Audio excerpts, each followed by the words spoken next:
Bamada City, numéro 1 du rap malien. Josi Sarabani, Gawidou on the mix. Chakruya Katuni, Jigide Bila, Jigide Mamina, Otiti Balo, Natigide Cheye, Chede Sira. Jawara Bamana Boja, Mabuto, Chana Kobeche, Yachelu Wele, Chatobe Sira, Chana Kobeche, Natanya Famana, Chatobuto, Chana Korate, Chana Fofana Beni, Fofana Beni, and Fofana Beni, Memory Wele, Uboti Killing, watch out killing him, Uboti killing, tell you that you're not. Happiness on and what everybody got, or they before the body got. I live there and baby ma, and then baby ma, Farachi then baby ma, Balaka then baby ma, Moriba then baby ma, Bill then baby ma, Papi then Lepodo, hey Batoka baby, Batoka love you, Batoka baby, Batoka killing tasu. Famina be saying and the put is left for the baby boy, Joe bet you call.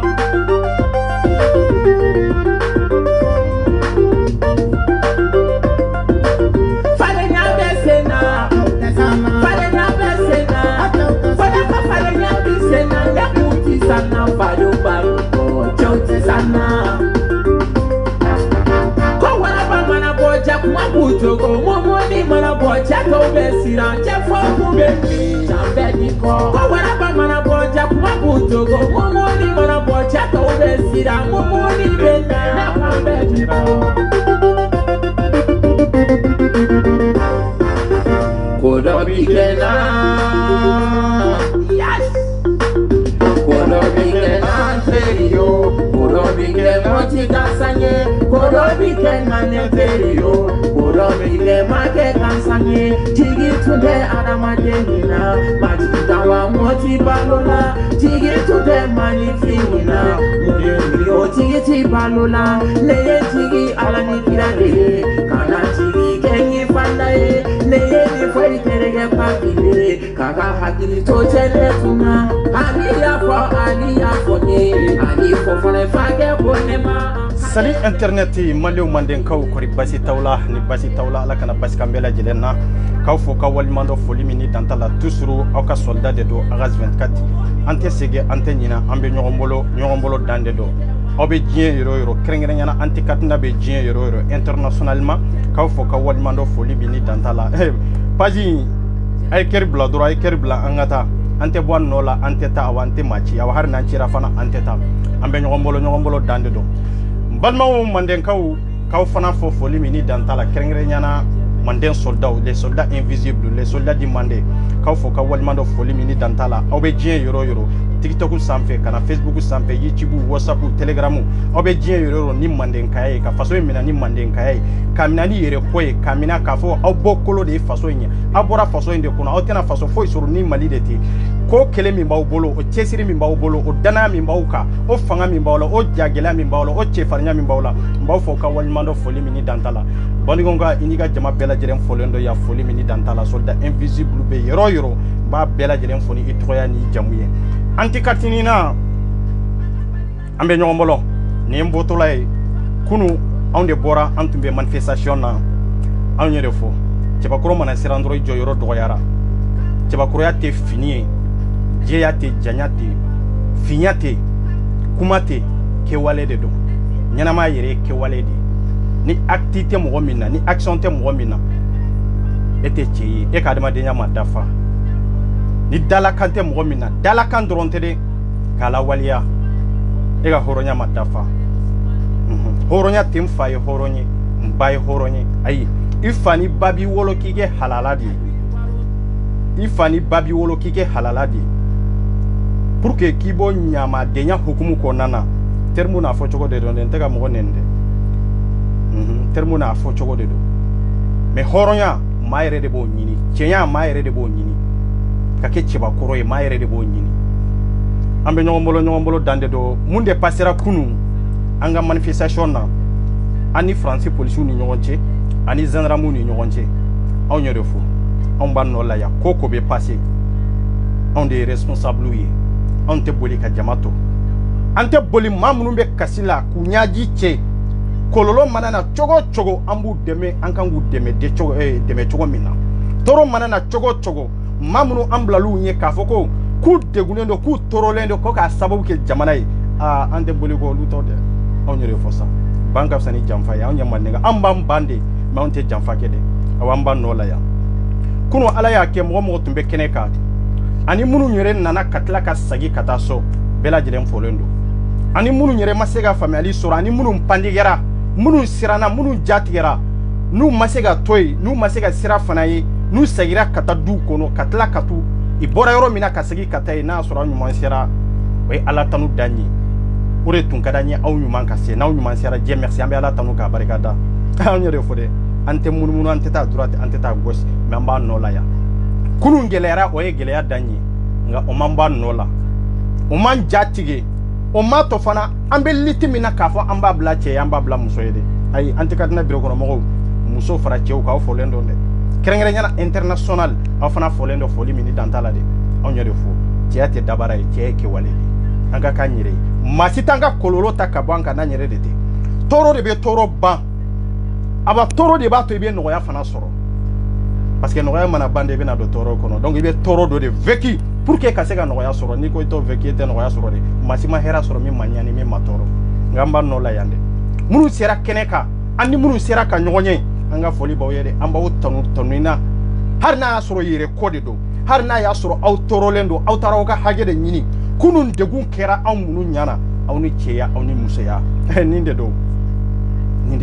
cɛw bɛ dɔn tan de musow bɛ dɔn tan de cɛbakɔrɔ bɛ dɔn don min na ni kɔbilen nana cɛbakɔrɔ bɛ dɔn o de senfɛ don min na ni kɔbilen nana musobakɔrɔ bɛ dɔn o de senfɛ k'a fɔ karisa ye muso jɔlen ye dɛ a bɛ cɛ caman ɲɛ fɔlɔ la kɔbilen kana k'a ɲɛna dɛ o y'a tagatɔ de a b'a yɛrɛkun de ɲini ni yɛrɛkun ko de don anw tɛ ye kɛnɛ kan surtout aw ka taa ka anw sɔrɔ yen ni yɛrɛkun ko de don an tɛna aw wele minnu yɛrɛ ma se ka kɛnɛ fana sɔrɔ aw bɛɛ lajɛlen fɔlen don mais bɛɛ n'i ka ŋaniya de don bɛɛ n'i ka faamuyali don bɛɛ y'a kɛ ka da hakilina min kan bɛɛ y'a kɛ ka da laɲini min kan min y'i bali ka sɔrɔ i ma se kɛnɛ kan o fana dɔnnen don e yɛrɛ bolo ye anw da t'o yɔrɔ la min y'a to fana e yɛrɛ sera kɛnɛ kan e n'i ka faamuyali n'i ka conviction de don i fana fɔlen don foli min ni dan t'a la minnu yɛrɛ taara n'u segira ani minnu yɛrɛ taara ni bagabagali sera k'olu la sagi k'u to gɛlɛya kɔnɔ k'u to tɔɔrɔ kɔnɔ n'u ma se ka i ja ma se ka jɔ kow ɲɛ kow taabolow ɲɛ kow citation ɲɛ aw fɔlen don dɛ bɛɛ n'i jɔyɔrɔ de don problème t'a la o nka anw ye ɲɛmaaw de ye ɲɛmaa tɛ se ka kɛ kɔma ye fo ka diɲɛ wuli ɲɛmaa ye ɲɛmaa de ye kɔma bɛ se ka kɛ ɲɛmaa ye mais ɲɛmaa tɛ se ka kɛ kɔma ye o de don hali jahadiw la n ko kira de tun bɛ ɲɛfɛ kira de tun bɛ ɲɛfɛ o n'ale bolila tɔ bɛɛ bɛ boli k'a jɔra a jɔyɔrɔ de la aw an fana bɛ jɔ an jɔyɔrɔ de la fo yɔrɔ min c'est ça ani cɛw yɛrɛ ye mandenkaw kunun a gɛlɛyara an bolo nka n'i ko i bɛ gɛlɛya lakali i bɔlen kɔfɛ gɛlɛya kɔnɔ de i bɛ se k'a lakali a lakalili ka di o de la mais k'i to a kɔnɔ n'i ko i b'a lakali i tɛ se k'a lakali ka ɲɛ k'a sɔrɔ ko ma ban ko ma sigi sen kan an ni faransi tɛ ɲɔgɔn na je dis je répète anw ɲɛ bɛ n ye polisi minnu photo bila n ɲɛ anw ɲɛ b'a la n ye gendarme minnu photo bila n ɲɛ ka fara an tɛ katinina jamakulu photo dɔ kan n y'u bila n ɲɛ sur Facebook minnu bɛ Facebook sanfɛ anw ɲɛ b'a bɛɛ lajɛlen na an ka manifestation o don na ne bɔra ne ye video kɛ faransi ko an ka lien changer ko ka sababu kɛ ko ka taa manifester consulat la k'u y'a kɛ interdit ye ko mɔgɔ tɛ taa manifester consulat la ko ka sababu kɛ ko caman bɛ yen mais i bɛ kuma fɔ mais i ma kuma walawala i bɛ ka kuma fɔ mais anw yɛrɛ ka laɲini ye min ye min bɛ se ka anw la convaincu i m'o fɔ anw ye dɛ bɛɛ y'a ye vendredi don à vers 17h 16h i ye message ci anw ma tugun o video bɛɛ lajɛlen bɛɛ kɔfɛ ne ye n to baarakɛyɔrɔ la Kimbu ka Kasim contacter an ka taa jɔ faso jɔ kɛnɛ kan an ka taa jɔ maliyɛn minnu bɛ ɲani ni tɔɔrɔ kɔnɔ n'u bɛ ka dama kasi n'anw de bɛ kuma n'u tɔgɔ ye n'an de b'u ka gɛlɛya don k'a lase Mali état la n'anw de b'u ka ɲaji don n'anw de b'u ka souffrance don n'an bɛ ka kuma n'o ye n'o message sera anw ma a kan ka a bɛna sɔrɔ ko la o ko an ko bila an ka taa faso ko la parce que o ko ye vie privée de o y'an ka vie privée de an bɛ baara o baara la a b'an dɔrɔn de nafa mais faso tɛ dɛ mais nyanga baraw de bla kanche ambe kata ɲɔgɔn sɔrɔ o yɔrɔ la mun de bɛ yen mun de kan ka kɛ ko bɛ organiser cogo jumɛn de la pour que ka ɲɛ yira mɔgɔw la an ye baara bila wari kuma an tɛ kumaw kan niw de ka gɛlɛn ni nafolo ye mɔgɔya adamadenya faso jɔw o de ka gɛlɛn ni milliardaire tigiya ye o de ka gɛlɛn ni million tigiya ye an ye baara bila nin kan kan pour que ni Kasimu taara yɔrɔ in na an ye kuma caman fɔ kuma caman tɛmɛna n'u cɛ o kɔfɛ ne yɛrɛ ni Kasimu ye video kɛ ɲɔgɔn fɛ j'espère que bɛɛ y'o video ye an kan ka ɲɔgɔn sɔrɔ yen gɛlɛya n'a tuma de don kɔlɔlɔ n'a tuma de don o t'an ka manifestation bali dɛ o t'an ka ko foyi bali nin nina ko in na fɔ mɔgɔw ka problème ka résoudre n'i y'a ye nina ko in y'anw ye fɛrɛ minɛ dɔrɔn maa minnu b'a tɔɔrɔ kɔnɔ olu de ye fɛrɛ minɛ dɛ an bɛ k'o de fɔ dɛ minnu bɛ gɛlɛya kɔnɔ olu de ye fɛrɛ minɛ dɛ sinon anw bɛ taa de parce que an ye fasodenw de ye faso y'an janfa ka bin an kan an bɛ yuruguyurugu fɛn fɛn na jamana kɔ kan yan an bɛ tɔɔrɔ fɛn fɛn na yan an bɛ damakasi fɛn fɛn na yan an bɛ ɲani fɛn fɛn na yan fasoden jugu minnu bɛ jamana kɔnɔ dirizaden jugu minnu bɛ yen de an b'olu ka ɲani n'u ka janfa de kɔnɔ yan o b'aw lasira ka bɔ a nɔ la Mali ye jamana ye fanga de bɛ yen mais loi tɛ yen mais jamana in kɔnɔna na loi de bɛ yan n'i ka loi don i b'o de respecter i ka hakɛ ye min ye i b'o de respecter Faransi ye jamana min a bɛ fatɔ mara a bɛ lagalagatɔ mara dɛ min bɛ nkalon kan a b'i mara min bɛ tiɲɛ kan a b'i mara i ɲɛ bɛ nin bɛɛ lajɛlen na mais don min na n'i tɛgɛ taara sariya fana kan ka min boli kan i b'o boli kan dɛ mais anw ka jamana t'o kɛ cogo la mais an ka jamanadenw fana fanba bɛ siran de an tɛ loi dɔn an tɛ sariya yɛrɛ dɔn an yɛrɛ ka hakɛ ye min ye fana an t'o dɔn kunun an bɔra an taara manifestation kan ka kɛ kɛcogo min na depuis 13h a kan ka daminɛ fɔlɔ o 13h kɔnɔna na maa dɔw taara depuis 9h ala y'a kɛ tellement que tɔɔrɔ b'u kan ɲani b'u kan i pɛrɛlen bɛ ni manifestation ye n ka taa jɔ a kɛnɛ kan ka sabu kɛ n bɛ degun o degun kɔnɔ jamana wɛrɛ tɛ Faransi tɛ an ka jamana yɛrɛ de nɔ don Mali kɛrɛnkɛrɛnyana Mali de y'an bila nin janfa kɔnɔ maa dɔw taara depuis 9h parce que dɔw bɔra fo yɔrɔ wɛrɛw de la heure 3 heure 4 voyage pour que kana nin meeting in dɔrɔn na vendredi do on tara anu kumana nyuka message soro fen caman tɛmɛna ni ɲɔgɔn cɛ o kɔfɛ an ko d'accord ko problème t'a la ye citation expliquer yɔrɔnin kelen ba an ko sini de manifestation ye mais n'aw nana ni citation expliquer don min na aw ye message ci aw ma k'a fɔ an ka wele munna aw ma citation expliquer nin kɛcogo la an kan ka an ta fan n'a nafan dɔn ka ko bin ye mais sini de don maa dɔw déplacera ka ban maa dɔw ye billet ta semaine kelen semaine fila an b'o kɛ cogo jumɛn de la n'a y'a sɔrɔ aw bɛ manifestation annuler a y'a annuler n'aw tɛ se ka annuler problème t'a la an kɔni b'an ka manifu kɛ i ko ok ko problème t'a la ko an k'a kɛ mais a bɛ kɛ ni kɔlɔlɔ min ye ni kɔlɔlɔ min b'a kɔfɛ kɔlɔlɔ min b'a ɲɛfɛ i y'o détail d'an ma o yɔrɔ la c'est comme kunun ye dɔɔnin fɔ a la nka n bɛna walawala yan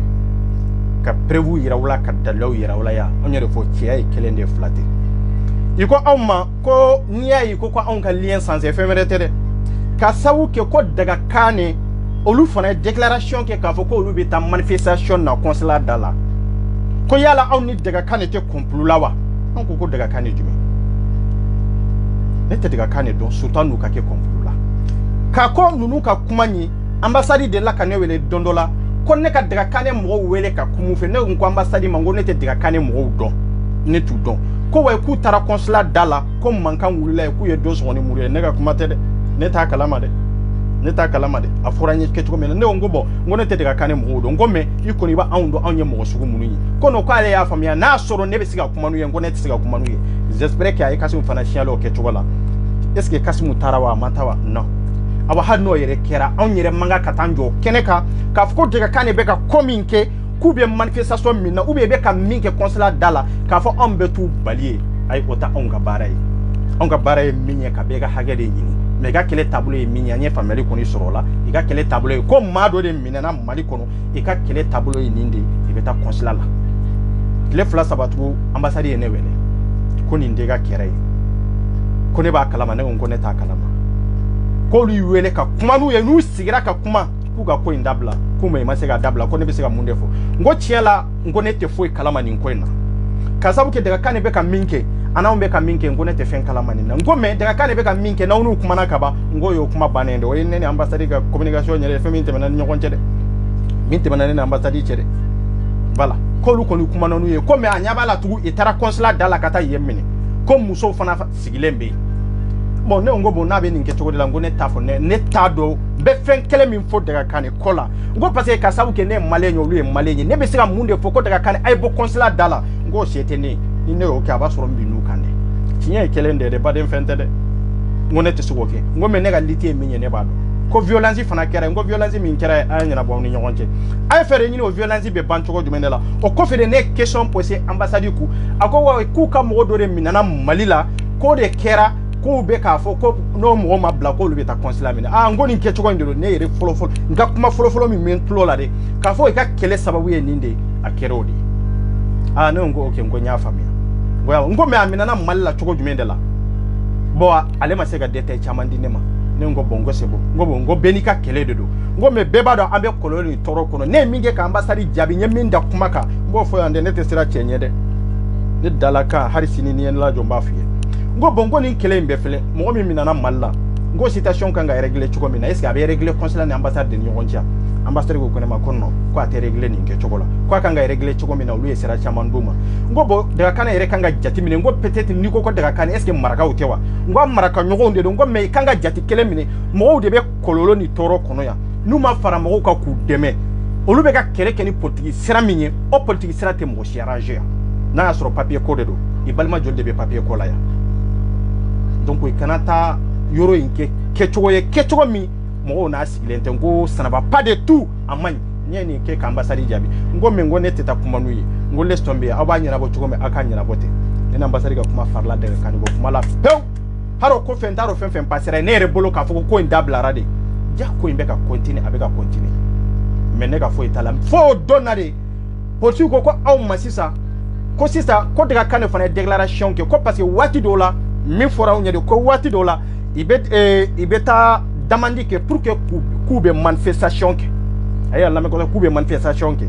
mais waati dɔw la manifestation min b'u bolo n'u ye papier d'i ma k'a fɔ k'u ka taa manifester a dɔw bɛ yen a bɛ kɛ violence de y'u bolo o ye kelen ye filanan a dɔw bɛ yen i bɛ se ka demande yɛrɛ kɛ i tɛ taa tugun et puis demande b'i bolo i tɛ taa dɛ mais demande kɔfɛ i bɛ wuli u yɛrɛ ma tugun ka taa bon ne ko n ko bon ko ne t'a dɔn ne bɛ min fɔ nin na quoi n ko bon n ko bɛɛ bɛ jamana in dɔn n ko jamana in ye sariya jamana de bon ale y'a kɛ o don na ja ko muso dɔw taara yen k'olu taar'u sigi yen o kɔfɛ ye ne wele dɔrɔn ne ko ne t'a kalama o kɔfɛ de ne ye Kasimu wele ne ko Kasimu ko ne y'a mɛn sisan k'a fɔ ko mɔgɔ dɔw bɛ consulat da la de tiɲɛ de don Kasimu ko wa ko tiɲɛ de don k'u bɔra k'ale fana wele sisan ko ale ka taa kum'u fɛ ne ko Kasimu ma n ko non n ko kana bouger nɔ la k'a fɔ ko i bɛ taa kuma n'u ye i bɛ ka min kɛ a tɛ mɔgɔ si arranger mais n'a y'a sɔrɔ sɛbɛnko de don o bɛ faamuya mais i bɛ k'a kɛ sira min fɛ ninnu ye politique mɔgɔw de ye anw ni ninnu tɛ liti kelen na kana y'a kɛnɛ kan parce que hali n'i taara k'i bɛ kuma ni ninnu ye i bɛ mun de fɔ ninnu ye ninnu bɛ mɔgɔ ko kɛlɛ de la i ka mɔgɔ de minɛna e bɛ papier ko kɛlɛ de la mɔgɔ minnu bɛ souffrance kɔnɔ aw ka yetaw tɛ kelen ye quoi donc aw tɛ se ka ɲɔgɔn ye n'i y'a ye ninnu bɛ ka politique ko kɛ fɛn wɛrɛ tɛ o ambassade bɛ yan consulat bɛ yan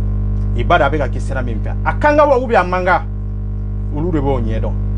voilà hali n'anw bɛ maliyɛnw dɛmɛ ka bɔ gɛlɛya kɔnɔ an b'u dɛmɛ ka bɔ gɛlɛya min kɔnɔ an b'o de dɔn mais ko wɛrɛ min bɛ yen n'an da man kan ka don a la an da tɛ don a la dɛ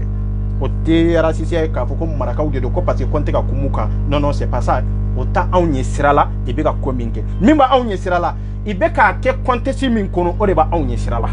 kuma ye nin de mɔgɔw de mago b'a la ka t'u ka hakɛ ɲini ye n'aw ka mɔgɔ minɛna a ye fɛɛrɛ ɲini aw ka papier dilan n'aw tɛ se ka papier dilan aw kan k'a boli sira minnu fɛ Mali justice la a y'a boli o sira ninnu fɛ dɛ aw kana taa bɛɛ mago sa kuruyiri ye aw kana taa bɛɛ bila kɔlɔlɔ kɔnɔ bon politique ko an ma ko daga kan ne ka mɔgɔw bɛɛ na ko mais y'u ka fɛn bɔ a la y'u ka manifestation bɔ a la est ce que n'aw sɔnna ka manifestation kɛ consulat da la sini n'u nana ɲagama an cɛ la ka violence kɛ an bɛ jɔ n'a ye responsable ye wa anw dun ko kɔnɔ anw ka sɛbɛnw de bɛ préfecture la Paris ani 93 ka taa bila mɔgɔw ka tɔɔrɔ n'u ka ɲani kama mɔgɔw ka degun kama k'an ka responsabilité ta ka jɔ a kɔrɔ an y'a kɛ ɲumanya de kama k'a kɛ fasoko kama mais ni kɔlɔlɔ wɛrɛ bɛna don a kɔnɔ min ta anw yɛrɛ ka laɲini ye an tɛ jɛn n'a ye dɛ politique ko voilà ni nin kɛcogo in de don an ka fɛɛrɛ ɲini i bɛ kɛnɛ dɔ d'a ma an ka taa kɛ yen parce que an ye ninnu ta annulé anw ta ordre b'an bolo ka se k'a kɛ dɛ i ye min fɔ yamaruya de b'an bolo ka se k'a kɛ i ma anw ta annulé dɛ n'u tun y'a annulé fana an tun bɛ bɔ k'a ɲɛf'u ɲɛna k'a fɔ tiɲɛ la an tɛ ka tɛna mɔgɔw y'an ka manifestation bɔ a la o t'an da jani ye an de bɛ ɲɛfɛ anw de bɛ ɲɛfɛ an de bɛ ka ko bɛɛ lajɛlen an de bɛ k'a bɛɛ orienté an bɛ siran k'o fɔ an bɛ jamana min na n'u ye ordre d'a ma an b'a kɛ n'u ma ordre d'a ma fana a tɛ kɛ mɔgɔ si se t'o la boy ko no ko on ta ma boala ko shera la on ta beke ima anile ko me be ka joro yoro minye o yede est ce que ni nunu nana mélange en chela nu ye tiali minke o tiali na maso ka bo consulat dala nu ye tiali minke nunu fana pernendo pour que ka tiali de ke consulat dala kanye responsable yo la de ongo way o fana ye tie no ke choko de do ambeta ni nyoro la katanta ke ante ta ke consulat dala tout parce que au message nana avec vendredi 16h30 16h40 kona on ye bara bladro kan yo rencontrer pour que katanjo anganga ke yoro mina ka adresse ni fembe bla après au coffre de neni kasumu ye video ko yoro la sinon c'est erreur i kan neni kasumu jolenye fendo keneka ka fo ko manifestation beta ke suwa kasumu beta ube Umaru Ousmane beta ube Jobsi la beta beta dro abana me ka bara bla katay i ka dala ka fo ko were do har video en damine la i ba me nga video ire kono be ka fo ngo ngoni ko ni kera barai ni kasumu bena life damne wati mina mais mo hakili be mina ani ambe ka kuma minka fenkele unte kuma be daga kane ka yoro inde ka anka miri ka tasi anka na tason bada ka tabu ka pieshi kono comme y explication da ma chukomi donc olu ka responsabilité de ta ka boala ou ka manifestation min kanga ke ko boala parce que abebe na donkele wati kelende la ka boala on tabe olu fana yu ta déclarer bo olu tabe ke contesti min kono o donner ne préfecture mo bolo o da to yu ta rejeter ma on ta rejeter de on taba no la bo si sande o de kera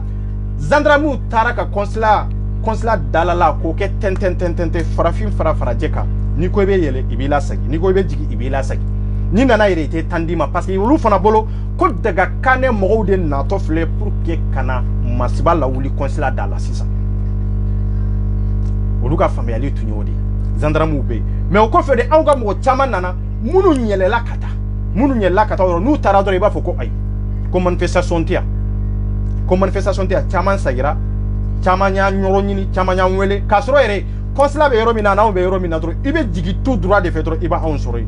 o chama panigera ni kechogo de la parce que tara kazana munu soro kechogo mina ite tanyere di mwoma bo ko fe olu yere ya famille sa est ce que de akane ka mo nyagamine ta on na follow boy nana kanyi nga déclaration bambolo aba umbolo déclaration mi ma umbolo no talo inana yekuma chama fo ni kasumu yekuma chamanke yesebeni chamanke ina onyere kuma na dobe sanfe zandara mu dobe fo consulat dala do yere be yenke c'est-à-dire ye sentinelle de monter na sisa donc ni nana ni kono gane de doni ni chemi ni be sirandro etika tamper de tungwa ebeta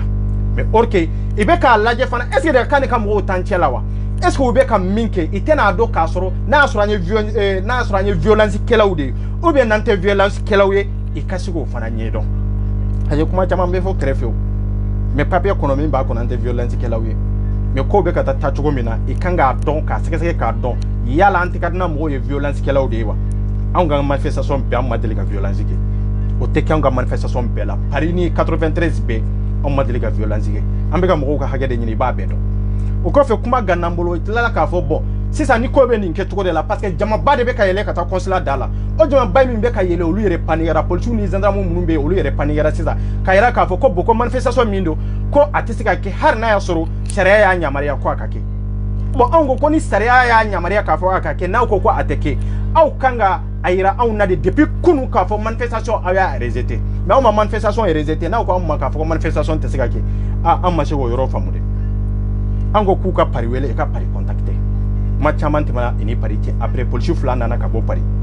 olu nana parce que 93 ambe 93 de koro olu ya laje ka fo non ni ko be ni keto olu ni papier do na kaira ka fo kono ku kan toye kwanka kenni yorola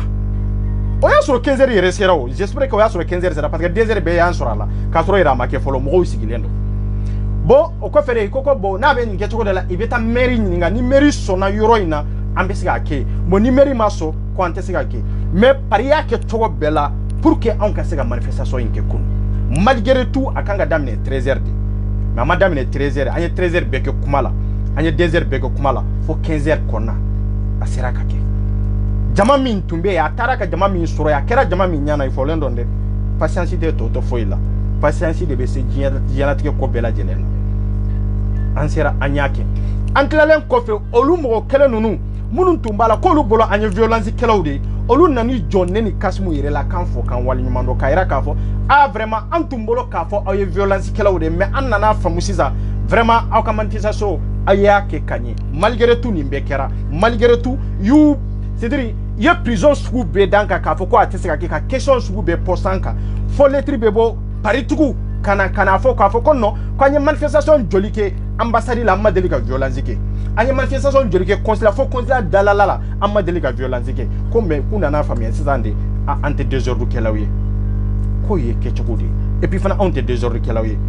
consulat tira domina malien de munumuri la kata consulat jani kata ti o yo luka hakede o te anti katina concerné o te fidem concerné o ta on concerné ambo fo kanoko bola munun tara dega ke salo iya ke kontesi min kono olu de bo don anti katina ka koto ye fidem ka koto ye mamunun taro barake we malien de munun be kololo kono munun be toro kono kaira ka fo ko consulat ka datugu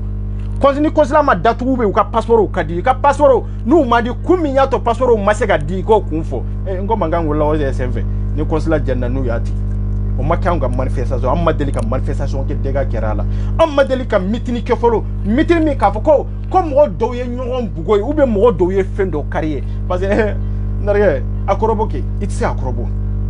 bo lu yere nana ka kuma chama po o ko fene yere ni politique kuma na ako konema ko eske ko anye kuma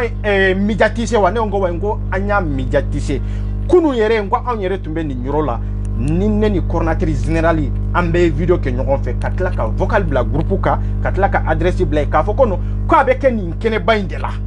anya médiatiser ba ko fona nya ngo bon ngo ni mo ka fo ko abeta tasma ke consulat de ou be abeta ko wereke ngo ta on ga mo yede ngo me daga kane fana jekulu de on ta do mo kele minye daga kane on te so godo ante sika masira ni daga kane ni daga kane me yakini association min to association de to ko daga kane bo komi fidon ba on bolo ke tugo mina me jonde fidemu na temela nyemo ka ebe jonde don ni ma delika no ube ni tado ka fo quartier be karsa bolo karsa fidemu mambure me ne ma ka quartier e tado ebe sika don tugo jumede la ka fo ko ni fidemu mambure e ti sugo do donc go bayira ka fo onte on ka dossier be konana ne ngo politique mango yala ye pare awe pare misal chawma ko way ko pare misal ci oluma ngo eske ngo violence ba ko no ko no ko ni manifestation joli ke violence ta ko ngo bo on ni daga kanete no yesrala ante no yesrala ante no kalama ngo me awe nyimbeke sisa anyanga manifestation ke katla awai de la kanini ona fana galon siri fidemu fana la ministre na don kata centenali monte mobile mintara kata ni mobile bi sabani koy ambassade dala ko kaira ka fo ko anna to de do kana ambassade jeni adon tugo ere nyon banen ko fe politique ere nani jonela ko vraiment ko ras ko vraiment ko konyana ibe koko fo auka ko ngalonde do ngo bongo violence mi nkera est-ce que aya sura onyo autorisation nyina wo fe wa akoko ai est-ce que autorisation tumba on bolo wa ko ai est-ce que on tumba kene ka wa akoko ai bo on sobina de ka message cha o maka fo consulat ka datu parce que mawbe dugu kono mawbe souffrance kono on boku nyede ka maw soulager on boku nyede ka ira autorité la mawbe gilani toro de kono na on boru nye dongo do ka fo ko andate ni kelena am mago tala manifestation kunyede toro mini kololo mimbuka pour que doka dimine ka bo afangala sinon nous wula nous yere domina ka fo ko beta consulat la e beta fenke fe mun kaduye o ta on concerné fe min ba on concerné o yede an katla ka bo kata anga papier bla préfecture la comme ba do korle chogomina anga demande ke ka demande damakado a vraiment on de botola de koko be ko kono on de responsable ye wa on dum ba do andi mo so munum be bo ni e dejo ruke polsu de be yo o kuma tata yoro jaw ibe mine yake kada ko minga o be nyefo etesega mo shida etesega on da etesega polsu da donc o de to manifestation na o ye déclaration ke kaba au kana so bada ka dega ka kon bon munun ka bara ni munun ka tableau ni ibe malen be de magosa har na soro mo munun tay nyuma yae har na soro mo munun tay pour que ka faso de soutenir laba na iba fo ko male ni beta déclaration nyini anti siga dawma ka sawu ke munde ay violence ke lawdi amanga ka ke abeta seria sera fi abeta ka seria violer jonde be soama ma site soama ni tara seria fi be seria botude o ko fe ni mami ni ngulla na yere ou be na ka duye ka violence ke itita autorisation nyini mene tara autorisation nyini ka tienlike e bolo nyina ni ko dia imanyina uko ibi to ende flo pili tari beni semine pili tari beni bolo mine etita ka mo shida en tant que ni autorisation de e mana boli chokoto i contour de bolla mais de mana ngona na imina nendo kaba ite boli no fe ko pasira ni ke choko de la nya video do soro ko nyere kololo yire minya to ikafo iko antikatina mooma autisiga manifestation ke consulat dala akun kera kasabu ke minye a video bia bena yirawla inshallah ni alaka jeyanta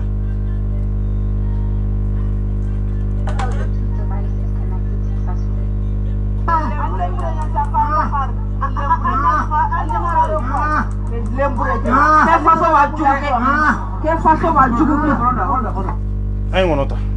aw nyabala ni problème de yato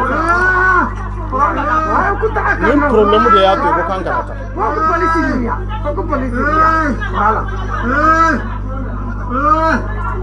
ni problème min fleni aw nyerete ni kalama wallahi aw te ni kalama ere ka foko itara do bugo ko banai ube ka do de sogoni muru e consulat dala aw te ni do jani e consulat dadi ni passer de ka ne mo di ni nyonje mais ambassade be ka explication min di ne ma ani ne be ka famia yoro mina keleunte min be ka fo ale men ne daga kane ko ne te ko kalama la ne te fo olu bolo fem be ke consulat la peut-être ne ba taman kalama or que ne ta fem bi ne intéressé o ye anti-katina ko kele drone o drone de be ne intéressé mais ko wore fem be ke ne ta si kalama wa maba si kalama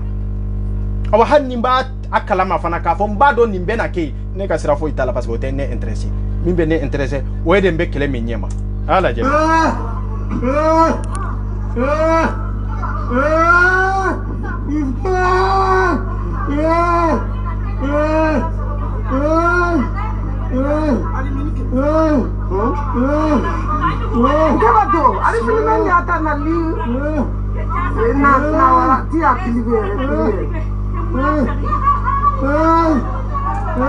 voilà ntado daga kane fula de do ube daga kane kelende do masiga famia mais ikoni ni mbugo ko ka sababu ke be ga min fo maraga kana yande ko ka sababu ke ko atigi nana kana filmer de atigi nana kanu filmer de ku ko ma kana filmer mais atigi ya yere tu ku filmer kelen sababu la ni de la pour que ka se ga ni mbugo mais ne ka sirato la parce que o tene intéressé bo mo mun ko ya bugo olu de fle nunu ye afle nunu de do ora ka kuniti suburo katia agaro drogote agaro na kare siti o gorre ke be ya rabbi arno mu do ke kilo ora nyaga allah subhanahu wa ta'ala o so do munya kandi o gorre ni muso nunu de do nunu de be muso chama de be munun tari sigi consulat dalla depuis souffle faut clefe net la vidéo de souffle la fana vidéo be ko parce que comme mo mi minana o sababu kam en tant que no mabla consulat fana te dailo lu te consulat bla na be daile ne baw ne ma fa taw joka ne to fo mali code do abaw joka oui bien vrai que nete na tien yere di gouvernement na fo ka jenguli mali fanga nete tien kelendama parce que tien tout bolo malien dem fem be falon falo lata fem be gele akono fem reto dirisa on be ku ga sarata me makote mal dew no ngo problème be boy rodela problème be boy rodela olu te tien ka awa fanga de bu bolo bu ga fanga diriger fantaw de ka awa no ye koko ke na nega papa katala de menebe min fa nyana c'est dire aya donc ka fa balma do de be aw don do de be aw chow de be munu passeport tu ku be munu be lu boru si so kono pour que aw ka se ka fara lu ka ku de mu ga kelela mini politique strate nyonya sirala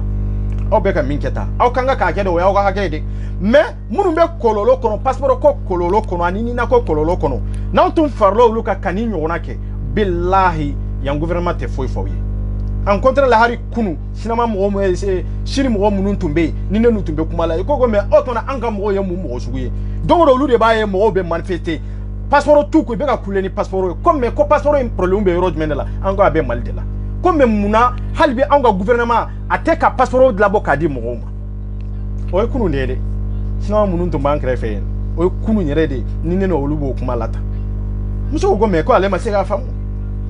e dombe kasila dongodo aga gouvernement te ka passeport di oluma fo on be bode alama dongodo ka manifester ako ko ale manifestation joli de me fere tere abe malien de jamana en kokaya imana mo nyini ga ba fo kono ku be ka kuleni passeport ko de ngo passeport ngo ma dama mi ba ku akololo kono ngo akacha de ngo me anga jamana sigilondo ni kandeka na fa yetande ngo anga jamana sigilondo ni kandeka Allah to tampion bunon oro giran ngumen go addendi doro mu ga tuguro batenga ya rabbi arno jike juroni ora nyaga tum ka banda tum Allah kala mu tenga ana jindo katinga ni bugume ya rabbi oro ya alkel ga ko so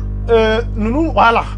kuma erebe ni nyoro de la ebe ka fo ko muso mbe kasola muso mbe prisola oluka kele be nindi mo mi nda tule mbe mali kono ni yo blasini daga kane ka foi te consulat la olu fana ga kele nindi muso mu minana kabwa ko abe mali kono de olu fara e consulat mine ka sabu ke ode onya bula ya ni sufela de onya bala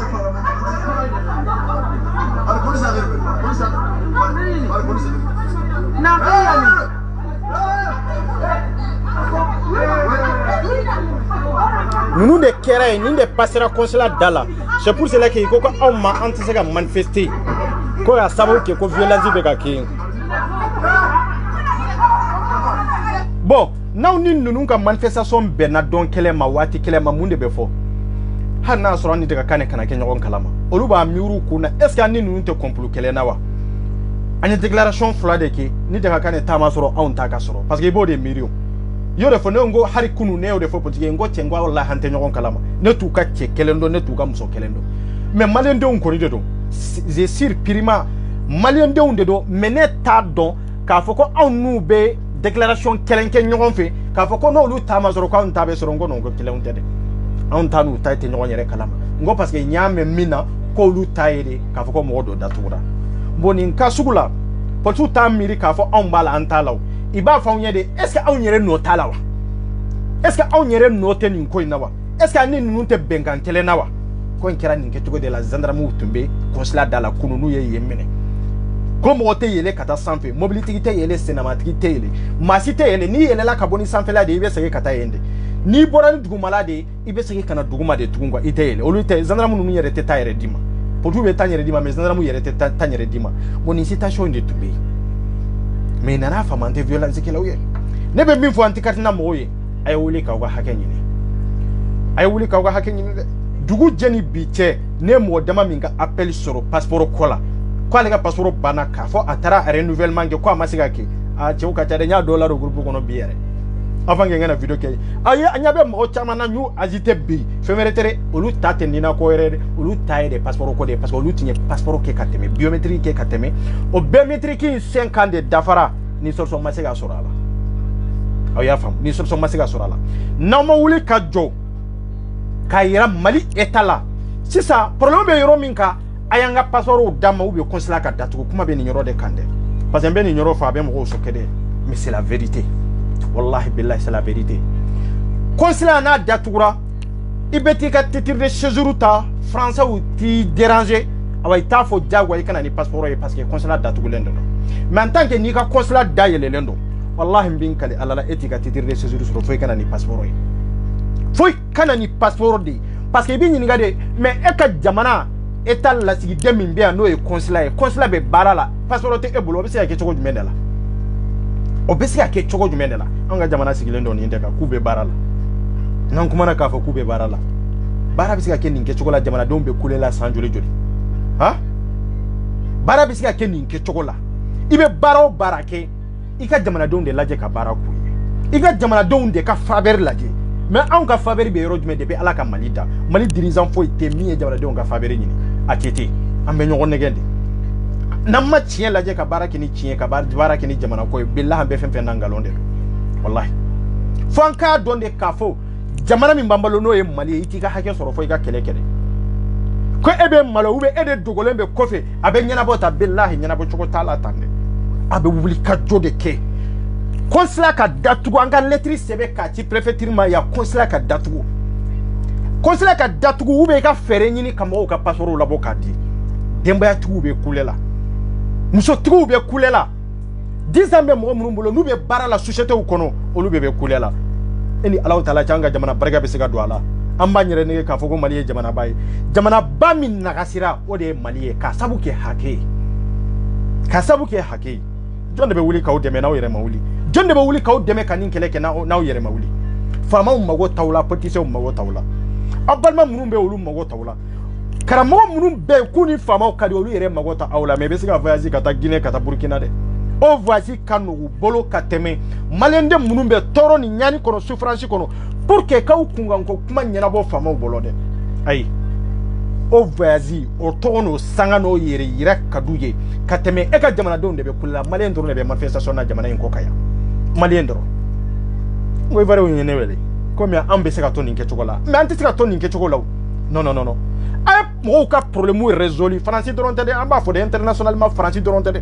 na ma mo ka problème su résolu na wolola kololo la wallahi mali état ikalla nyinde do krengre nyana asim inika gouvernement aw kala nyinde do aw be ka fenfenke an ka sira tɛ nin si la an mago b'a la an bɛ jamana kɔ kan k'a fɔ ko aw b'a fɔ ko maa minnu bɛ diaspora kan non vraiment i ka baara cɛ ka ɲi dɛ olu de ye jamana kɛ tan dɛ olu de ye jamana dɔ ta an b'u fɔ cɛ an ka sira foyi t'aw ka foli la depuis aw mana anw b'a nɔ la yan an bɛ baara la yana aw ka anw fɔ yɛrɛ o yɛrɛ ye maloya ye aw ma parce que ka sababu kɛ anw bɔra gɛlɛya de y'a labɔ faso kɔnɔ aw bɛ miiri de gɛlɛya min y'a labɔ faso kɔnɔ aw bɛ se ka mun de kɛ jamanadenw ye jamana kɔ kan nka bɛɛ k'i sigi media la parti politique fara président ni ministre kan oui mais malien de minnu bɛ diaspora kan b'o fɔ n ko maloyala ko de don minnu bɛ diaspora la e nalen ni bi cɛ ma se ka papa ka ku ye minnu bɛ diaspora la e nalen ni bi cɛ fabiri kelen tɛ ko jamana ye nin ta k'a ɲɛsin Mali diaspora la muso minnu bɛ jamana kɔ kan e den minnu bɛ jamana kɔ kan k'i sigi ten dɔrɔn an tɛ tiɲɛ fɔ ɲɔgɔn ɲɛna hein oui sécurité c'est avant tout sécurité de ye ko bɛɛ lajɛlen ye mais jɔn de ko ko sécurité ma kɛ jɔn de ko k'u kana sécurité kɛ jɔn de y'o fɔ lagalatɔw ni daji bɔlaw tɛ oui sécurité de ka gɛlɛn ni fɛn bɛɛ la ɲɛ aw bɛ sécurité ko kan ko dɔn malien jumɛn de hali minnu tɛ transition in fɛ jɔn de ko ko sécurité man ɲi jɔn de ko k'u ye baara min kɛ sécurité la ko a ma bɛn mais à part de sécurité mun de bɛ yen an b'o de fɔ k'a nɔgɔ bɔ la sécurité tɛmɛnen kɔfɛ mun de bɛ yen kuma bɛ nin yɔrɔ de kan sécurité tɛmɛnen kɔfɛ mun de bɛ yen fɛn de kɛra pas pagama kɛ sécurité tɛmɛnen kɔfɛ i ye ko bɛ ta k'a dulon sécurité la o ye nkalon de ye ko bɛ tɛ se ka dulon sécurité la sa an kana ɲɔgɔn nɛgɛ sa n ko maa wɛrɛw de bɛ minnu b'a baara la ko bɛ se ka dulon sécurité la cogo jumɛn de la mais sécurité ka kɛ awa i bɛ k'a kɛ kɛcogo min na i ka dɔ fara a kan o bɛ faamuya olu dɔw olu tɛ o a ka di maliyɛn bɛɛ ye jamana sécurité o ka avancer ka tɛmɛ bɛɛ kan an ka kɛ puissance mondiale ye ka tɛmɛ bɛɛ kan mais e tɛ se k'i ɲɛsin sécurité dɔrɔn de ma k'a fɔ e ka jamanadenw bɛ jamana kɔ kan hɛrɛ t'olu bolo basigi t'olu bolo olu bɛ ka kule jamana sɛbɛn nɔfɛ olu bɛ ka kule jamana sɛbɛn nɔfɛ n'i y'a mɛn k'a fɔ sécurité yɛrɛ maa joli de bɛ Mali armée nationale la n'u ka nina t'u bolo maa joli de bɛ Mali armée nationale la n'u tɛ se ka bɔ ka taa information kɛ jamana kɔ kan k'a sababu kɛ carte nina ye parce que i ka carte ninaw yɛlɛmana de si minnu b'u bolo anu donna ni si min ye armée kɔnɔ kelenw tɛ o maa joli de bɛ Mali armée kɔnɔ aw bɛ mun manamana kan fɔ an ɲɛna n tɛ min kalama han n ko ne de ni Mali armée bɛ kuma ne de n'u bɛ communiquer maa joli de bɛ yen n'u tun kan ka na information na faransiya n'u ma se ka na k'a sababu kɛ problème y'u ka nina sɔrɔ i tɛ se ka passeport sɔrɔ o maa joli de tun bɛ yen o maa joli de tun kan ka taa Irisi jamana kan Sini jamana kan o maa joli de tun kan ka taa Canada Allemagne Mali armée la n ko nina ko de y'u bali maa joli aw b'o hakɛ dɔn wa aw bɛ sécurité ko fɔ maa wɛrɛ de ye ne tɛ dɛ ne bɛ min kalama la aw t'o kalama la mais ne ye tiɲɛ de fɔ armée b'a dɔn ne n'u bɛ kuma ne bɛ mun f'u ɲɛna i b'a dɔn fana ni mɔgɔ bɛ Mali armée soutenir mɔgɔ t'u soutenir ka tɛmɛ maninka famille kan nɔgɔ bɔlen de b'o la dɛ mɔgɔ t'u soutenir ka tɛmɛ maninka famille kan n'u faw sara anw de don n'u baw sara anw de don i denw bɛ ɲani min ni souffrance min na anw de don anw de jɔlen bɛ n'a ye malgré tout sɛbɛn tɛ mɔgɔw bolo malgré tout mɔgɔw bɛ souffrance kɔnɔ mais u m'an bali ka armée soutenir an bɛ ka kɛ mun de kama n ko an bɛ ka kɛ jamana de kama o armée kelen maa joli de bɛ yen maa bayirika de bɛ Mali armée kɔnɔ ni problème b'u la ni problème b'u la maa joli de bɛ CNT kɔnɔ min ye dɔ b'a si la ka tila ka na baara kɛ Mali CNT kɔnɔ maa joli de bɛ yen han olu n'a kan ka mɛn anw n'a man kan balontanna joli de bɛ kɔfɛ Afrique balontanna joli de bɛ kɔfɛ min ka si normal b'a bolo han crime tɛ o balontanna fɛn fɛn bɔra Afrique n'a bɛ ka ballon ta kɔfɛ n'a bɛ ka ballon ta kɔfɛ de a bɛɛ lajɛlen fara ɲɔgɔn kan maa si tɛ min ka si normal b'a bolo a cɛ tɛ yen a cɛ t'u cɛ la ye bɛɛ y'a dɔ de bɔ a si la pour que a ka se ka ballon ta n'u den filanw de bɛ ballon tan na i bɛ ka kɛ mun de kama minnu y'u ta i y'a kɛ mun de kama olu ka club ka intérêt an'u ka jamana ka intérêt n ko diɲɛ intérêt ko de ye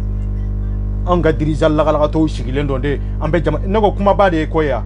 n bɛ n ka jamana fɛ jamana ka hakɛ n bɛ jamanadenw dɛmɛ ka jamana jɔ jamana bɛ jɔ ten de ya jamanaden fanba bɛɛ i tɛ k'u yɛrɛ ye jamanadenya la jamanaden fanba bɛ hali jamana kanu mun b'u la a bɛ na b'o la jamanaden fanba yɛrɛ de bɛ hali n'aw kanu b'u la tellement que aw ka taacogo n'aw yɛrɛ kɛcogo aw tɛ ka ko lajɛ maa minnu bɛ jamana kɔ kan fo kan'aw sigi media de sanfɛ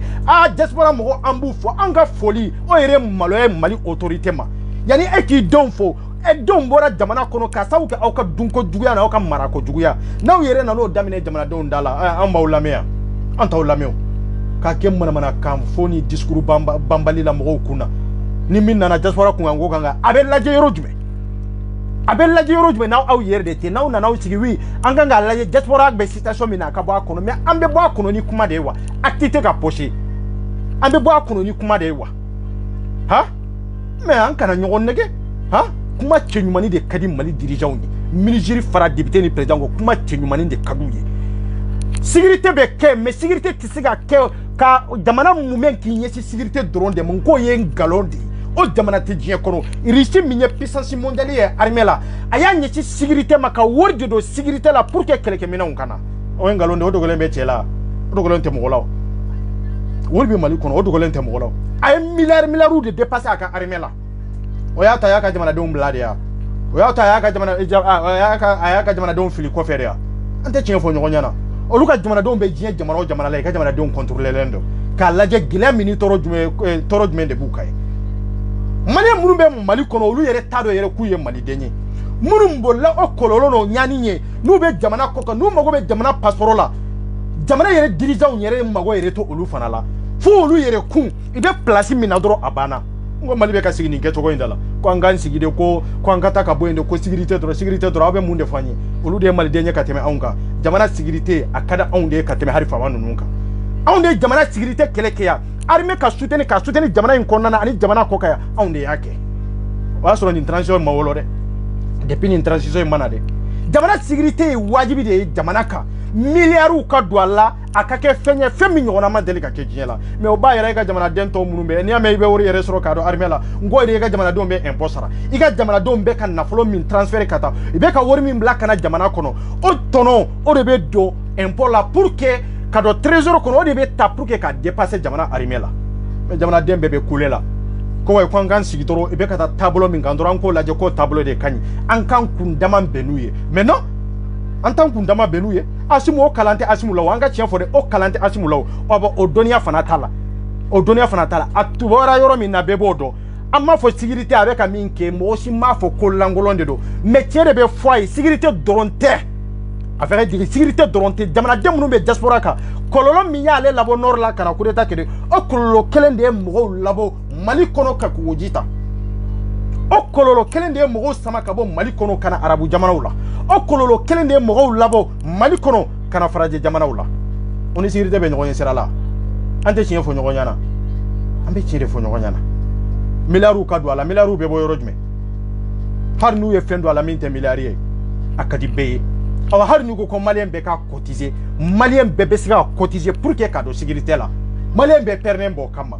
mais aw sigilen don don o don discours nin dugu in y'an kɛ tan dɛ CEDEAO y'an kɛ tan Faransi y'an kɛ tan mais sécurité tɛmɛnen kɔfɛ Faransi taara mun de kɛra an ka tiɲɛ lajɛ ka baara kɛ ni tiɲɛ k'u bɛ bi k'a fɔ ko min ka d'u ye k'o fɔ anw tɛ o kama dɛ Faransi taara i sera ka mun de kɛ an ye diɲɛ mɔgɔ bɛɛ gɛn sa an y'u bɛɛ gɛn mais a bɛ gɛn kun o dara mun de kan o kɔfɛ mun de kɛra an bɛ sécurité kule la depuis nin bɛɛ ma kɛ an bɛ sécurité kule la depuis bɛɛ ka mana o mais sécurité bɛ ka avancer sa sécurité ka avancer sa mais mun de bɛ ka kɛ à part de sécurité o de bɛ fo sécurité kelen tɛ jamana ye o voilà sécurité tɛmɛnen kɔfɛ fɛn wɛrɛw de bɛ yen o fɛn ninnu na yɛlɛma jumɛn de donn'u la a tɛ yen o yɛlɛma ma don foyi la papa ka tɛ yɛlɛma donna min na ni yɛlɛma donna min na a y'a labɔ kɛ a tɛ yen o mais an ka tiɲɛ fɔ ɲɔgɔn ɲɛna quoi a ye mɔgɔw ka passeportw di mɔgɔw ma a ye mɔgɔw ka ninaw labɔ k'u correction kɛ k'a di mɔgɔw ma aw ka bɔ discours banbali la mɔgɔw kunna maliyɛndenw kunna an bɛ nin kɛ médiaw fara YouTube fara Mali kɔta mais malidenw de bɛ kule la malidenw de bɛ yiri kɔnɔ ni maliyɛn man kan ka aw minɛ yan malidenw bɛ yiri kɔnɔ malidenw bɛ kasi la malidenw bɛ tɔɔrɔ la i bɛ ɲani la e ka jamanadenw de bɛ kule la diɲɛ jamana tɔw la n'i y'a mɛn e ni diɲɛ ka bila ɲɔgɔn na fɔlɔ a dɔn fɔlɔ i ka jamanaden minnu bɛ yen yanni diɲɛ ka sago k'u ye i jɔ i bɛ ka kasi min nɔfɛ n k'o din fɔlɔ e passeport ko ɲininkali bɛ ka k'aw la aw t'a dɔn yɛrɛ aw bɛ taa fan min e ko e bɛ ka k'i yɛrɛ ye e denw bɛ yen e ma se ka passeport di olu ma e bɛ se ka k'i yɛrɛ ye cogo jumɛn de la n'i yɛrɛ nɛgɛ kan tɛ n'aw ye maaw bila o fɛ a bɛ laban aw yɛrɛ de kɔrɔ dɛ n'a ye kumakan duman fɔ maliyɛnw ye k'u ɲa kɔ bi k'u tugu aw kɔ bi minnu bɛ ka video k'aw kan i tɛ k'a tiɲɛ yɛrɛ réalité fɔ ne n'olu tɛ kelen ye dɛ ne y'o de fɔ dɛ aw nana ka ne sɔrɔ yen de a bɛ taa ka ne tɔ nɔ la yan de sisan aw nana ka anw sɔrɔ yan de aw bɛ taa ka anw to yan de mais a bɛ na wolo min na a tɛ dogo cɛ la dɛ a tɛ dogo cɛ la dɛ maloya dan de don Asimu maloya dan de ye nin ye su kelen nin ye maloya dan de ye a ye kɛ hɔrɔn ye aw yɛrɛ ma a ye kɛ hɔrɔn ye aw yɛrɛ ma dɛ a ye kɛ hɔrɔn ye jamanadenw ma a ye kɛ ladiri ye jamanadenw ma maa aw tɛ se ka aw ka kungo de dulon dɔrɔn k'a fɔ ko sécurité e kuma su quelle sécurité kungan ko kelente min be ka sara ela a kelente min be sara ela a kelente e folo de ma lettre se be ka lata sera mo go fea e kelende te e folo de mo ke avant que kana fangala hein parce que akada ya obe kule na una na fangala dro on nyina na mo ko mais ate passé te on te mo ko la de on be jamana ko de la na ma mo ka passeport ko nyina ba obe ka ko ke abe ngalonde la na ma dem nu be jamana ko ka na mu laje aye mali kura ko min ko aye jamana to gen kumina awni jamana to kella kumina abe ngalonde la de ko chien fa unyana de abe ngalonde la de et sika fo malika ke mali mo be dugun kono mo be toro kono don ra be boka kuma kura de fo don ra be boka ko fo ko min yere har dem sen fidu nte son ka fo na bora bi ka fo ko ni mbeke ke choko de bala ye fen du de déclarer et réclamer awnya ka fo ko ni mbeke krengrenyana internationalement fen du de be nu ya réclamer na sera ka ke amakiu donc o ba yera auto yere bolo yere folo auto yere bolo folo auto tien fo mo nyana mo be kla ka wula ka mare ne o fo ka no bola o don video law parce que ne ba do mimbe aw be kan galo munun tige mo ye ana aw be ka ta sira mina kele unte de akadi malien be bi an kan jodro wi sécurité be ka ke e do nete sécurité be ke asimu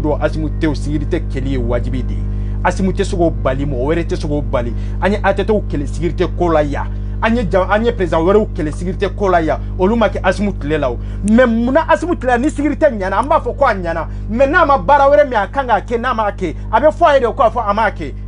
ngukuma be ni yoro de la anya ko mo kele ko chama na yango asimu ijora ki kalifasi de faso dembe de nyana ya faso donga herabe yoro iba nyini faso donga herabe yoro kali mi kali sécurité ko wajibi de e kaw parce que re surasi de flo surasi de bora femin kono jagwa de do ibo soutenir har na soro jamana don kala nyini toye we jagwa de re kunga ibo wajibi yere kande we wajibi de surtout ki kali jamana contrôler surtout ki kali faso donye mago bala o ka herabe yoro bo jamana don ga herabe yoro jumende la ni en nananai yaro mo ko ni tetu block a poko way ko jamana don ka hera sécurité ko de nyore fosa ngo sécurité kafir ni islamini nan tan kolo ambe de tay sécurité wori munu be ka douala asimu ka wori te an ka wori de do mamunu tumbe ga du anyolu keleya na le na ka douala amba fo yoro la ayake ay bara nyuman ka wa kanga kefana parce que ale re adoi ayake abe wal mandola mais o ko fe bara munu kanga ke no lu te ka ke amba faya ay kuma fanya ye ngalonde ti oni sécurité te nyogonye sira la de kuma bebe ni nyoro de la parce que confiu ni lagala to de be non ndarge mun debe oni sécurité blani minan kelen kono ite minan kelen kono ya ye jamana jumende de umbolo ube ya ye dugu jumende la ko akada onye de anga armée kati ya ye jonde bolo hari munu te président fe ita ma chekelenda comme go foite armée la ita ma muso kelenda de la ko mejien yoro foka jenwuli to moye awa ita dugu ye dugu kolo sanfé ko sécurité yere dugu ya be mo min kono ita ye dugu kolo sanfé hari min te président fe ita yoda parce que o bado président be ate o sécurité ya ledi président be présenté o armée ya ledi kuma be ni yoro de ko mais armée sécurité temenen ko fe munde kera million munu do na sécurité la on ka milliards de do wori munu be ka domina na bi asimu nana ko wori nunu soro inde awa halbi on de be ko wori nunu labo nanya asimu fo amba nyere fo de on ye mali de nyumo de so don de nyana no milliards sur la pour que kadola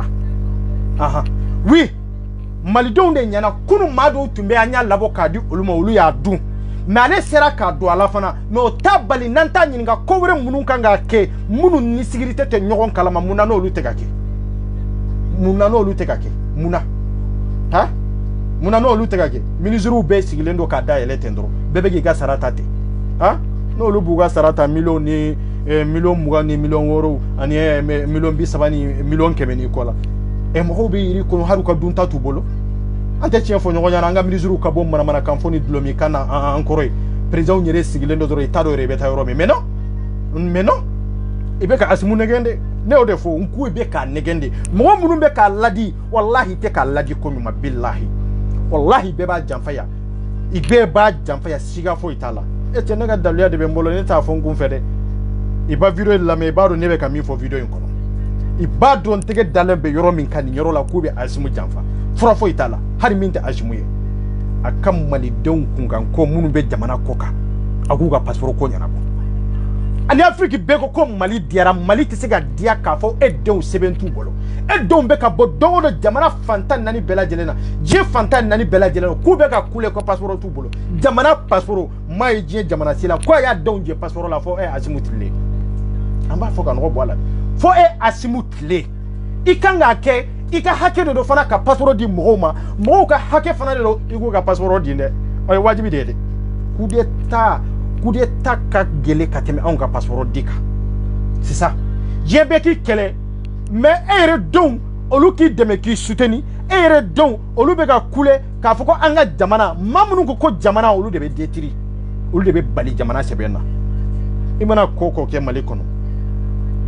ni ma diaspora lajɛ ni ma diaspora ka nin problème résolu wallahi be fufula kide la ni mama yi nege ayi negende ni mama ki ma ki kan nyeshi ni ma ni mama ki ma asmu kana kuma ninka billahi asiti ni kana ko bola asiti ni e be ka million ta bio million ke be ni ko be ka ta bi men nintede wallahi billahi ninte kan yere sege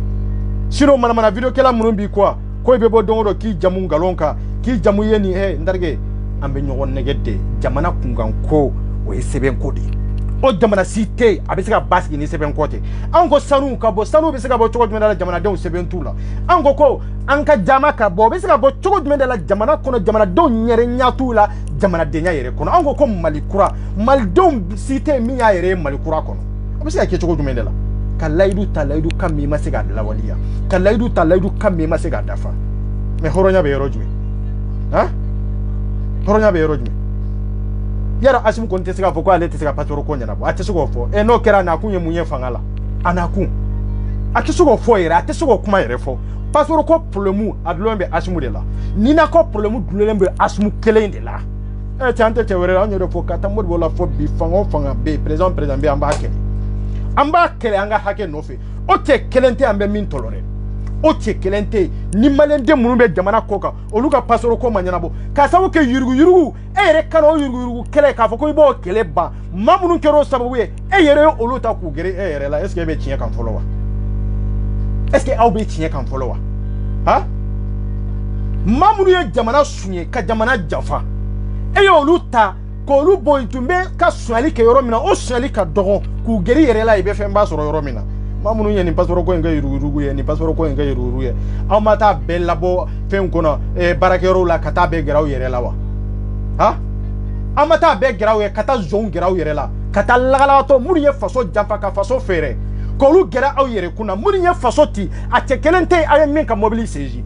cɛ kelen tɛ yen aw ye min ka du sezi cɛ kelen tɛ yen aw ye min ka nafolo sezi jamanaden minnu bɛ jamana kɔ kan olu bɛ kule la passeport nɔfɛ i ma wari fɔ i ma sanu fɔ i ma place wɛrɛ fɔ i ma jɔyɔrɔ foyi fɔ aw ye fo passeport aw bɛ dɛsɛ k'o ɲɛnabɔ aw bɛ aw sigi kun ye mun de aw sigi kun ye min ye dɛ aw y'o ɲɛfɔ mɔgɔw de ɲɛna maliyɛn bɛɛ ɲɛ yɛlɛla dɛ bɛɛ ɲɛ b'aw taabolo la dɛ ni min y'aw nɛgɛ k'a fɔ non aw ye baara kɛ sécurité la sécurité ta aw ye sécurité ye maliden bɛɛ de ye anw yɛrɛ de don an dusukun de don sécurité y'anw de ye e kelen tɛ parce que anw de ka miliyariw bɛ financer sécurité la pour que minɛnw ka sɔrɔ ka sa an ka armée an t'an ka armée labila k'a fɔ Asimu bɛ mankan la fanga la bi dɛ non an m'a labila tɔw ye an tɛna labila e ye kuma bamanankan ye nin de ye dɛ n'a bɛ min bolo Asimu de ye sécurité c'est faux maliyɛnden bɛ kan ka sécurité ko la maliyɛnden bɛ kan ka armée nationale la ka soutenir Asimu tɛ dɛ Asimu tɛ machine o cɛ dɛ i ka baara ye min ye i ka baara kɛ i ka taa i ka jamanadenw bɛ kule la i ka sɛbɛn ko la passeport ko la i nalen ni bi cɛ san 2 pa paga ma ɲɛnabɔ san 2 in kɔnɔna na pa paga ma ɲɛnabɔ sɛbɛn ko la kumakan duman fɔ i sigilen dɔ dɔrɔn a donna ta a bɔra ta depuis ko i ko i tɛna dɔn fɔ mɔgɔ ye i tɛna waati fɔ mɔgɔ ye bi aw de ma taa waati fɔ mɔgɔ ye k'a fɔ ko k'aw bɛna kalo 20 dɔɔnin de kɛ i ni maliyɛn si ma bɛn o la bi aw de ma t'o fɔ aw de ma taa fɔ communauté internationale fɛ aw de ma taa fɔ CEDEAO fɛ k'a fɔ ko kalo 20 ni ko sisan kɔni ko aw jɛnna n'o ye aw de ma t'o fɔ e nana san 2 ni ko i ma se k'i den minnu bɛ jamana kɔ papaga i ma se k'a ɲɛnabɔ i taara an k'i ma fana i man kan ka layidu ta maa si ye k'a fɔ nin waati in de la n bɛ nin de kɛ an bɛɛ bɛ nin de la n ko e de wulila ka taa o b'a yira k'a fɔ e tɛ k'i yɛrɛ dirige o i banna maa kelen minnu na ani an ye maa kelen minnu kɛli nɔfɛ n'o ye CEDEAO ye CEDEAO ka miirina n'a ka hakilina aw bɛ ka baara kɛ n'o de ye dɛ i ka vidéokɛlaw bɛ yen k'u ka bɔ kɛ k'u ka bɔ ka wori ko expliquer malien ɲɛ fɔlɔ k'u ka bɔ i ka kan ko expliquer malien ɲɛ fɔlɔ ni hɔrɔnya ni malidenyɛ parce que aw y'o de mɔgɔw kunna aw de bɔra ya k'a fɔ a y'a kuma fɔ CNT kɔnɔ ministre yɛrɛ bɔra k'a kuma fɔ assise national la k'a fɔ an bɛ se surtout kɛrɛnkɛrɛnyana premier ministre a ye min dɔn malien kunna fɛn wɛrɛ tɛ ale nana de ko Mali yɛrɛ bɛ se k'a ka kan créer Sukɛli ka vidéo bɛ yen dɛ ale de nana tugun ko Mali yɛrɛ bɛ se k'a ka kan créer ka tila k'a ka wari créer k'a sɔrɔ an ma dulon mɔgɔ wɛrɛ la malien bɛɛ tugura ko ka sabu kɛ nin de ɔ bɛɛ yɛrɛ Sukɛli ta nin kumakan fila in dɔrɔn de kama kuma ninnu dogolen tɛ vidéo kɛra o vidéo de ye prévu ye a kɛra a bɛ réseaux sociaux kan a kɛra a bɛ yɔrɔ bɛɛ la malien fanba ka sɔn ka tugu aw kɔ de o ye nin fɛn fila in de an b'an ka wari créer aw an bɛ tila k'an ka kan labɔ a don ne de bɔra ka vidéo kɛ yan n ko aw bɛ ka min fɔ n ko bluff de don aw kana malien nɛgɛ bi k'a fɔ an bɛ se an ka wari créer don nataw la i ka taa bila aw compte la de aw kana malien bluff bi pour que aw ka mandiya kama k'a yir'u la k'a fɔ malien ka tugu aw kɔ k'a fɔ aw bɛ se aw ka kan créer aw yɛrɛ ma ten k'a sɔrɔ aw t'a kɔrɔna kɔ dɔn dɛ n ko ne de bɔra a dɔn ka vidéo kɛ a waati la ne de bɔra ka vidéo kɛ n ye nɛni sugu bɛɛ sɔrɔ mais bi ma n'u jɔ k'a fɔ k'u tɛ se ka kɛ yan i tɛ se ka kɛ o parce que tiɲɛ ye tiɲɛ de o i tɛ se ka kɛ ne de y'o vidéo kɛ kunu ne b'a fɔ kunu waati min na o y'a sɔrɔ premier ministre y'a fɔ k'a fɔ ko k'an bɛ se ka kuma an ka kan na an bɛ se k'an ka wari créer a diyara malien bɛɛ tɛgɛrɛ fɔ o kɔfɛ de ne premier ministre k'o kuma kan mais i y'a fɔ assise national la ka tila ka bɔ ka vidéo k'a kan n ko aw bɛ ka min fɔ bi sini a bɛ taa minɛ ɲɛfɛ dɛ o ko dogolen tɛ dɛ a ye taa vidéo vérifier dɛ o ko in dogolen tɛ dɛ bi an b'o de kɛnɛ kan an b'o de kɛnɛ kan wari tɛ k'a fɔ wari min b'an bolo n'an bɛ ka falen ni ɲɔgɔn cɛ ko de ye wari ye wari tɔ ye o adamaden i yɛrɛ k'i jɔ miiri wari la dɔrɔn i k'i yɛrɛ lajɛ n'i jɔ miiri wari la e yɛrɛ ye min ye o y'o ye mais min bɛ bɔ miiri la miiri wari kɔnɔ e ɲɛ bɛ min na miiri wari kɔnɔ o tɛ e ye tugun o ye ka image de ye donc wari min n'a bɛ ka falen ni ɲɔgɔn cɛ n'an bɛ ka sanni ni feere min ka ni ɲɔgɔn cɛ o tɛ wari ye dɛ o tɛ wari ye dɛ o tɛ wari ye dɛ wari yɛrɛ bɛ yen papier de b'an bolo papier de b'an bolo n'an bɛ k'o falen ni ɲɔgɔn cɛ o tɛ wari ye dɛ wari yɛrɛ o bɛ yen o de b'a to an bɛ ka ninnu falen ni ɲɔgɔn cɛ i b'i filanan ye miiri wari kɔnɔ mais min bɛ miiri wari kɔnɔ est ce que o de ye e ye non o ye ja de ye o ye ja de ye ni e tɛ o tɛ ye o awa n'o tɛ wari tɛ ye o awa n'o fɛn tɛ yen n'o fɛn ma sigi sen kan o tɛ yen kanko fana ye social de don a kan ka taa sira minnu fɛ a n'a kan ka bɔ sira minnu fɛ o ye social de a kan ka sigi cogo min na n ko ne de fɔlɔ y'a vidéo kɛ yan parce que a ka di malien ye an bɛ activité min kɔnɔ waati min na ko min bɛ waati min na n'a ka di bɛɛ ye bɛɛ kan ka sɔn k'o ko in k'o soutenir maa si man kan ka bɔ k'o contraire fɔ mais non parce que o yɛrɛ de an bɛ taa fili de kɔnɔ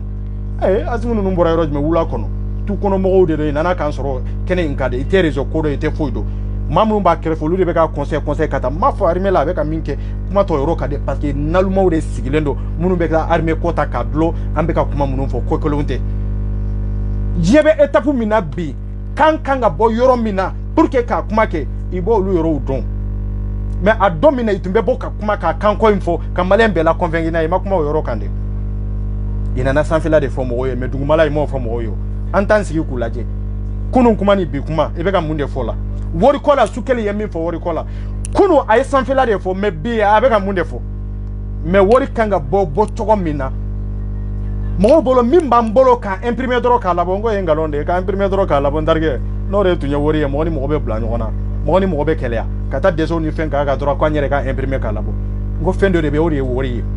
o de ye wari ye o de b'a to papier min b'i bolo o papier n'i bɛ ka sanni kala n k'o de ye wari ye wari tɛ dɔrɔn k'a fɔ an nana ni machine dɔrɔn ka wari tape dɔrɔn ka tɔgɔ ni jaw k'a kan dɔrɔn ni hakɛ de dɔrɔn k'a labɔ k'a di ɲɔgɔn ma mais bi Sukɛli ye nin bɛɛ ban f'u ye k'a yira k'a fɔ nafa tɛ nin si la parce que a don maa dɔ y'o kuma de ta ka bɔ ka Sukɛli waleɲuman dɔn maa dɔ y'o kuma de fɔ parce que i m'a kɔnɔna kɔ dɔn i m'a dɔn k'a fɔ ko wari ko min n'a bɛ k'a fɔ étape dɔ de bɛ yen i kan ka tɛmɛ ni yɔrɔ minnu ye mais n ko de y'a to jama tugur'u kɔ o de y'a to bɛɛ ko Sukɛli mais or que a dɔn ne bɔra k'a fɔ n ko c'est faux a ye min fɔ nkalon de don a bɛ ka wari ko min fɔ a k'a bɔ k'a tiɲɛ fɔ mais o don na a ma n'i sigi k'a fɔ ko non k'an ka nin kanko in yɛrɛ ni nin bɛɛ bila fɔlɔ ko génération min bɛ nalen malien bɛ manipuler tan de parce que an bɛ yen de komi sagaw ka tugu doko trondo parce que avec a fin do fo pour que ka analyser ka laje est ce que avec a min fo vrai dire o contexte kono o beke tugu jumende la folo ka analyser ko kono ka do o souci ere fin jumende est ce que o fin bambolo wa est ce que o fin akanga ta sira munu fe est ce que o sira munu be so rambolo wa machiti sigi kamiri nan famba ambore kololo kono bi wori tena bo awa kante na kiye angoni ba kono te neka kumatere har sun ni wor labo neka papa matunu mais ibe sigi ka wor labo be me fu falaki de donde parce que ka bobela de abe ta souci de koro wori e minyo de be min bambolo nambe ka sani fere ko te wori e o e papier ni nege gansande ambolo o te wori e minyo be ouais masite gi ka wori kiri en tant que foi ko de soro ikato bazi de la ka barako bazika ni boro yoro la de ibena papier jala min kanga di mo ma sani fere la ibena au niveau là c'est ça awalangi ere kanga ta niveau mununa ce que nous nya fo sans fait fin de dro parce que mi kadi mo tlola video kala bembolo mo bembolo ni kuma kelen fo be se ka ta décortiquer ka yelema togola membe do jamana dembe la jala hakilla mais or que c'est faux langi beta yoro mina pour que ka se ga bona e flo kana na e sans fait folo sukeli bado mindo abado aba kalama mais kunu aya fo togola min ba to ka fo ko c'est très simple ka se ga wori kriye aya fo togola min kan no na ya soro ambe se ga langi fo aya fo ni fo togo indela e kunu ne ya ye ka fo e mi fo ngalonde do mbora ka ira la ka fo no kana ni fo na soro ife lade afo fo togo min be se ga famya har na soro agile alendo meni ya no ni nke togola jama be tuki ko de meni jama tukuri ko fe be na ye tugu etana wori labo etini ka langi labo wodon o ye ko min na tusuru mali be tabi ni ndingere kono bi anto de kono uka bo munun be ka fo sukeli ya donta asimu ya donta ko ka bo mijaw sanfe nu ka ne mbaramba dew nyere ka nyefo malew nye mundi ato wori be kire chogo jumene la ka nyefo nyana de mundi ato amase ga kiriye ako detail di mogoma mundi ato anga langi erante se ga kiriye ako detail di mogoma kanto ni falo lante ke foyi eta la betara kanto jamana be avancera kanto femereto ante se kan kundama beni asimu kundama e ka sabu ke ambe kodon ka teme asimu ka o sika ka bobela de ante se kan kundama beni asimu kundama e an nyabe mina ni jebe ka ta chogo mina o ta chogo na mo laje ka barake no e nanyan kundama beni nunun tai ben kale alala wa ambe ton intro in kono mo werebe na kansoro ni intro kelende kono ante bono wala tuko c'est clair hein na obe kuno ye kununde oui mo ko ta on tai jamana kodi c'est ça asmute masini jamana de nyati oui jamana bi ale de ba diriger avec diriger ni fanga de mais ateka diriger ni loya wa ateka diriger ni jamana de on fana ka lanyini awa ateka diriger fana ka malidon ka hake fana duma maldem be ballendo aka hake la jamana kono ani jamana koka be ballemba ga hake la ko te fu andarga be fode bi atefo c'est ça nie ko ite mo ka fendi en nana kudeta ke ka sharia de soso mamuru yere sariya soso ne e kanina ay asmu yinga haraka nina ya rectifier hari asmu ko ita kanina ya rectifier wallahi billahi ay yinga like nyen kali allah subhanahu wa ta'ala video ko kuma tere ay yinga haraka nina ya rectifier billahi haraka kartinina ya rectifier o plombe banjo ko menela adum bado e ka jamana den joli ba problème kono mais nyana na ni mbeko parce que fanga bembolo marfa bembolo fanga bembolo bi jamana dem masite mimbe senelanga hage be selade ni hage masela tande be se fembe la jelena wati no sera o serade iniga fanga wati de baba inika puissance wati de baba awa inika daraja wati de baba inika nafolotiya wati de baba ni mau desiri made awa tande banyera nyona anga hake beti amunu be jamana koka anga pasoru kabo mo ka fiso ka duma ikabo barake balya laya mo ka fiso ka duma ikatu ka pasoru labo aw sigilondo ka million de taw million kemeni ko million bi aw sigilondo ko de taw ah oui avec on de bekisara jamana don tonyonondo ni esigilendo ka foko wa ko edate nimbela problème fenfembe ededo inana de kibe problème ta kabo mo kuna etese kani sigi ki mankunde etese kani sigi kiti dado mauka problème la jamana koka ide munumbe ku jagwa oluku yereye mali kura kono oluku yereye mali denya kono kasoro comme mbo olubo mali denya la ebe ko nyede nyesa on maya on be problème fenfen kono abambo mali denya de la mali kura se tukunda abe mo bo mali nya de la mali nya abambo de kono an to tiɲɛ fana fɔ ɲɔgɔn ɲɛna ka taga boya donc an bɛ ɲɔgɔn bolo dan de don sali internet fala ka falo ɲaki sena ne kuti sana falo baro cɛw tɛ sana ko wɛrɛ ba mana bɔ ja kuma b'u jogo mɔmɔni mana bɔ ja tɔw bɛ siran cɛ fɔ k'u bɛ can bɛɛ bi kɔ ko wɛrɛ ba mana bɔ ja kuma b'u jogo mɔmɔni mana bɔ ja tɔw bɛ siran mɔmɔni bɛ na nafa bɛɛ bi kɔ. Kodobikena, yes. Kodobikena terio, kodobike motiga sange, kodobikena neterio, kodobike make kansange, tigi tunde adamadena, matutawa motibalola, tigi tunde manifina, mumuni yo tigi tibalola, neye tigi alani kirade, kana tigi kengi fandaye, neye ni foi terege papile, kaka habili to chene tuna, aliya fo ne, ali fo fane fage ponema, kale tegi tunye chonde.